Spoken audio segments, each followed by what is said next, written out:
শরীর ভালো না থাকলে আপনার কোনো কিছু ভালো লাগে না। শরীর এমন পর্যায়ে হয়েছে আপনার ওষুধ খাইলে আমার পুরো শরীর জ্বালাপোড়া করে। আসসালামু আলাইকুম, সবাই কেমন আছেন? আশা করি সবাই ভালো আছেন। আমি আল্লাহর রহমতে ভালো আছি। প্রতিদিনের মতো নতুন একটি ভিডিও নিয়ে আপনাদের মাঝে হাজির হলাম। শুধুমাত্র ডিম আর দুধ খেলে কোনো সমস্যা হয় না, যে কোনো খাবার খাইতে যায় আমার ভিতরে জ্বালাপোড়া করে। জানি না আল্লাহ কখন আমাকে সুস্থ করব। আমি সকল ভাই বোনের কাছে, সকল ভাই বোন আমার জন্য দোয়া করবেন। আল্লাহ যেমন তাড়াতাড়ি আমাকে সুস্থ করে। আমার দুইটা বাচ্চার ভাগ্যে। যাই হোক, এখানে একটু ভিডিও নিলাম। আম্মা ঘন করে ডাল রান্না করে এখন বাগার দেবে, আর এখানে মিষ্টি কদু রান্না করবে, আরও জিনিস রান্না করবে। আমি তো আবার বাড়িতে যাবো, একটু করে ভিডিও নিলাম। এই যে দেখেন, সুন্দর করে টমেটো দিয়ে ডাল রান্না করলো, বেশি করে ধনেপাতা দিল। অবশেষে আমি আর আমার মেয়ে বাসা থেকে বের হয়ে গেলাম। দেখেন রাস্তাঘাটটা কতটা ফাঁকা। রাস্তাঘাটে যখন জ্যাম থাকে, তখন গাড়ি যখন থামায় রাখে, তখন আমার অনেক বমি বমি ভাব লাগে। আর যখন অতিরিক্ত গাড়ি চলাফেরা করে, তখন আর বমি ভাবটা হয় না। যাকে এখন গাড়িটা ছেড়ে দিচ্ছে, এখন আলহামদুলিল্লাহ আপনার সুন্দর মতো গাড়িটা চলতেছে, বাতাস আসতেছে, খুবই ভালো লাগতেছে। আর গাড়ি থামায় রাখলেই বমি বমি ভাব আসে।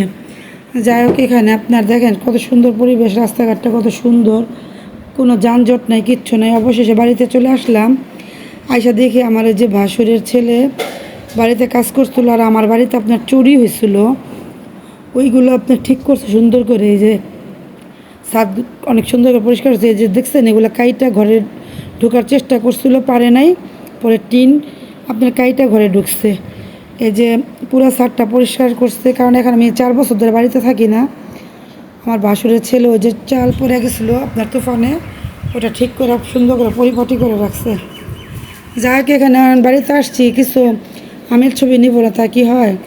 দেখেন মাশাল্লাহ কত আম হয়েছে গাছের মধ্যে। এখন একটু হয়েছে খাওয়ার উপযুক্ত। কদিন পরে আপনার আম পাকবে, আম বড় হবে, তখন আচার বানানো যাবে। যাই হোক, এখানে এটা হচ্ছে আপনার পিস ফল বলে অনেকে আপনার কাটলেচু বলে।